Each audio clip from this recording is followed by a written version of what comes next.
viewer, welcome back to the mental health program, a program that brings you information to create awareness on mental health and also to equip you to be able to promote good mental health as an individual and in the society. Last week we spoke about stress, and in defining stress we were able to understand that stress is our body's response to the changes, events and situations in our life. We also learned that the stress response is supposed to be an intense but temporary experience. When this experience is prolonged over time, in the face of prolonged stressful situations, then the results can be detrimental and even fatal. We were able to understand in the very many ways that stress affects us, how it causes us to be sick, how it affects us mentally, and how it can lead to aggravation of various illnesses in the body, and most importantly, that it's important that we identify stress and be able to deal with it productively in order to minimize the impact of stress in our lives. Now today we want to talk about stress in a different perspective. We want to talk about stress as we consider stress management and how to deal with stressful situations. I already mentioned that our body's stress response is meant to be intense and temporary, so that it helps us to deal with a stressful situation in the moment. It elicits a fight or flight mode, and this mode is to empower us mentally, to empower us physically, so that we're able to either fight the stressful situation or run away from the stressful situation.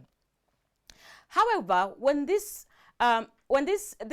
is sustained over a long time in our bodies, then the good hormonal responses, the good physiological responses that are supposed to protect us, turn and they become destructive to our lives, being causative factors to many illnesses and also affecting us mentally, socially, and spiritually.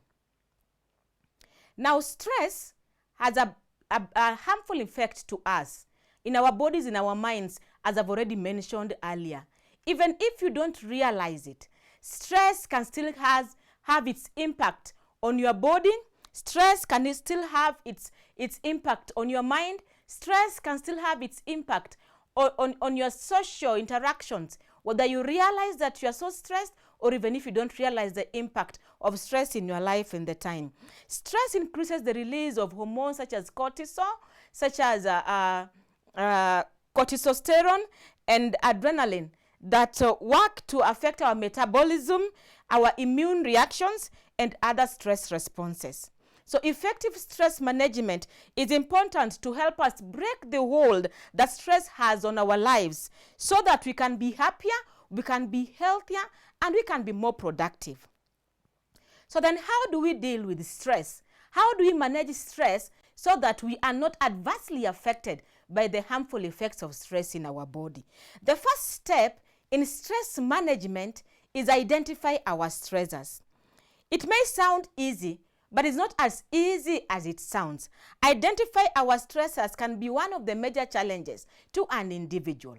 While it is easy to identify the major stressors in our lives, such as maybe job loss of our loved ones, sometimes it's very difficult to be able to identify the sources of chronic stress.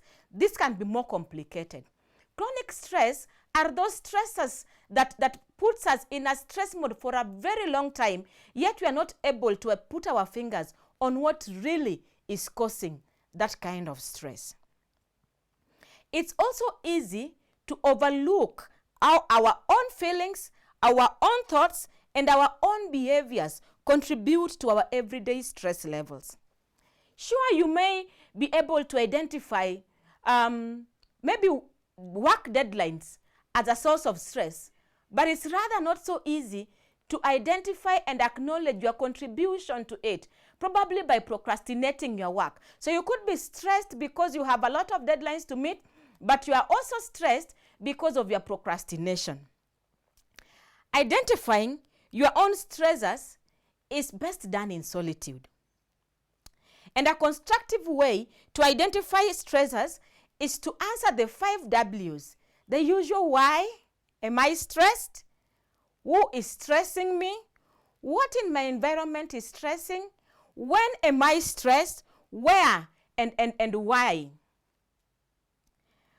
While identify our own stressors, it's important that we consider our habits, our attitudes, and our excuses. For example, do you explain stress away as temporary, even though you can't remember when lastly you were settled without stress? You cannot remember when lastly you are living at your fullest potential, when lastly you could say you are happy, comfortable, and able to function normally, yet you explain stress away as a common, as common and temporary. Do you define stress as an integral part of your work of your life or your life?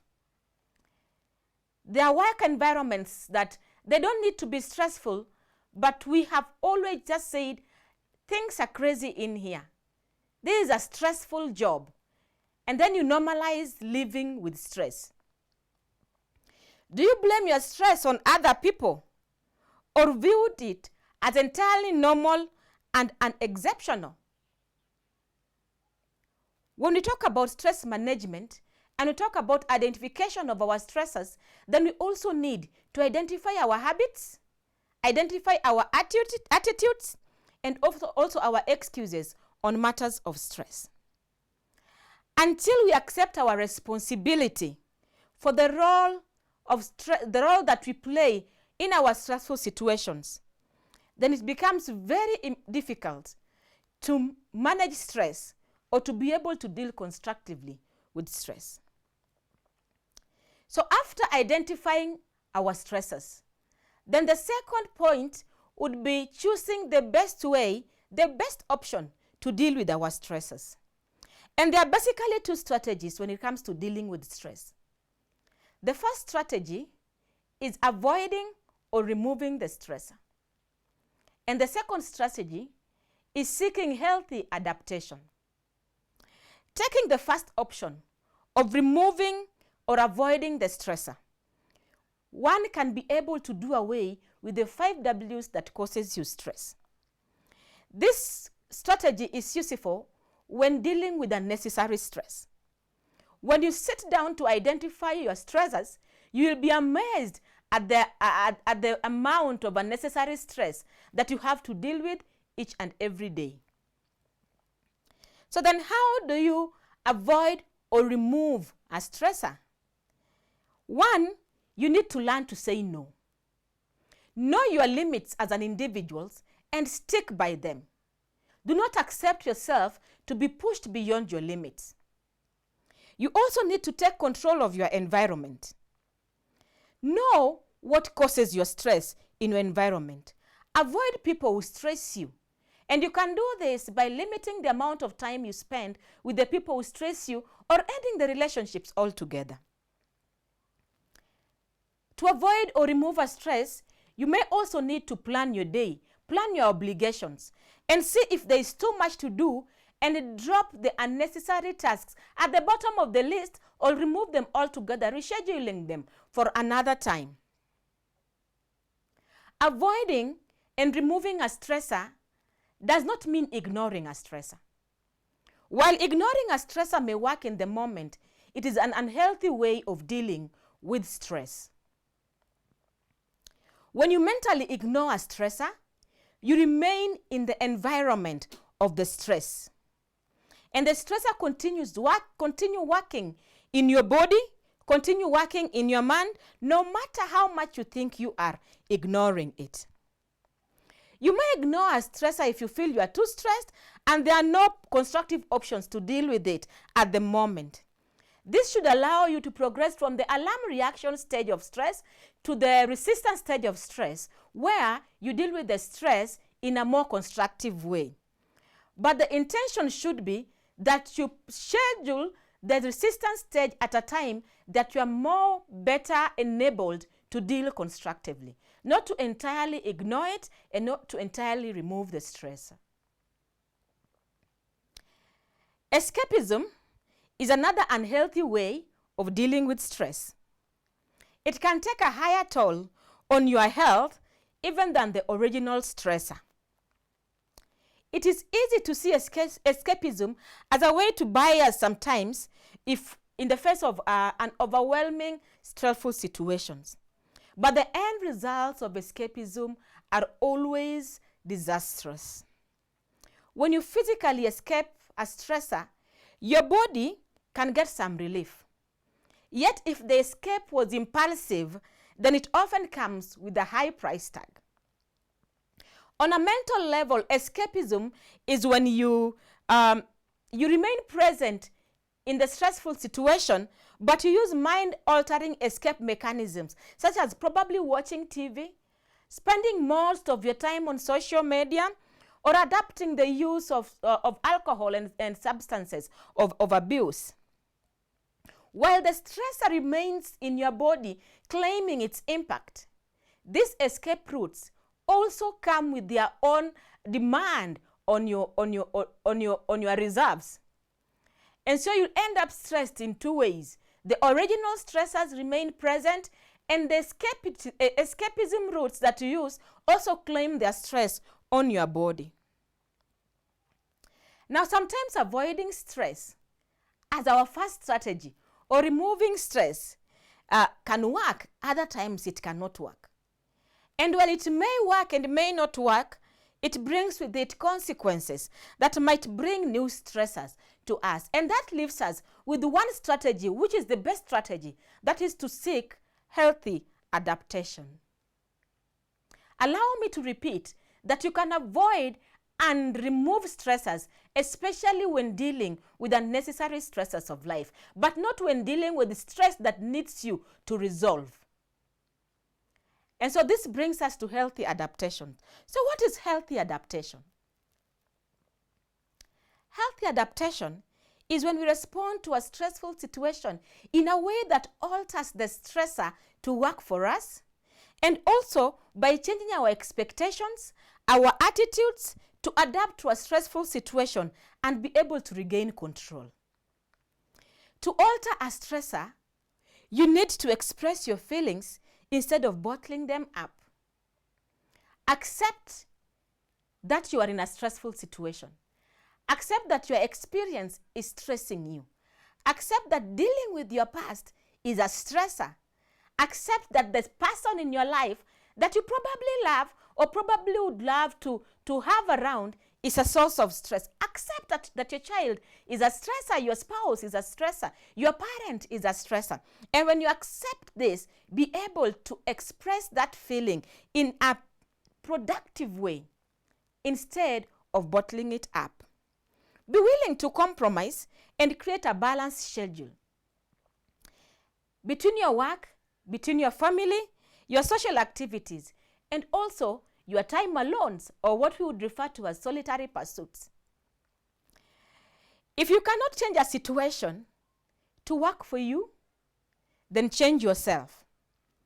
You can adapt to a stressful situation and regain control by changing your expectations and your attitudes.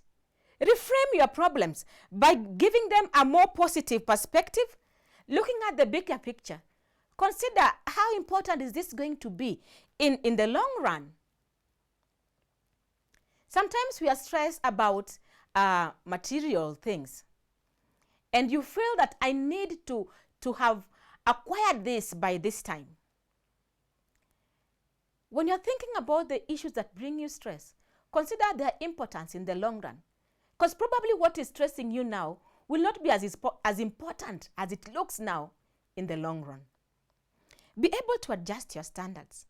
Perfectionism is a major cause of stress.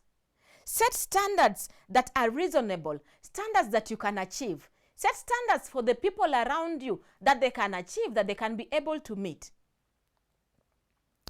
Also, in changing yourself, be able to practice gratitude. While stressful situations are unavoidable in our lives, especially at this time, you can take a moment to focus on the things that you appreciate in your life. Proper planning and organization is very key to healthy adaptation. Proper planning involves first determining what will take to implement your strategy, and 2, the best strategy to put in place. Proper planning and organization is also a good way of avoiding stress. Sometimes we get confronted by stressful situations just because we did not plan properly. Some stressors are unavoidable. Some stressors last for so long in our lives that healthy adaptation might not be possible and might not be achieved successfully. And in these cases, then it is important for us to develop or adapt healthy stress management skills. And in stress management, we look at the different dimensions of our existence and come up with strategies and skills to be able to tackle the stress in all these dimensions: physically, mentally, spiritually, and socially. The following are constructive ways of stress management that we can use to maintain low stress levels in the face of ongoing stress, and also be able to maintain an ongoing effect in combating prolonged stress. Let us first look at the mental dimensions. What are some of the skills that you may adapt mentally so that you're able to deal productively with stress, so that you're more enabled to lower your stress levels or maintain a combating effect in the face of prolonged stress? The first skill mentally is to be able to forbid adverse thoughts. Identify your anxious and distressing thoughts. Learn how to stop those thoughts and distract yourself by concentrating on more edifying thoughts. Thought stopping is a good skill. However, you will need to practice it over and over again to be able to master it. When your thoughts are not helpful, when the thoughts are adverse, even in the face of stress, they aggravate your experience of stress. And so you can learn to stop those thoughts and be able to distract yourself by thinking on thoughts that are more edifying.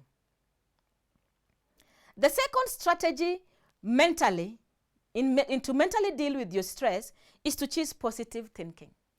You can look up to our second episode of this program where we spoke a lot about positive thinking and how you can adapt positive thinking and how you can replace adverse thoughts by positive thoughts. Also, use constructive worry. Worry never solves a problem. But constructive worry is when we use worry via thinking of answers and constructive ways to deal with our stressful situations.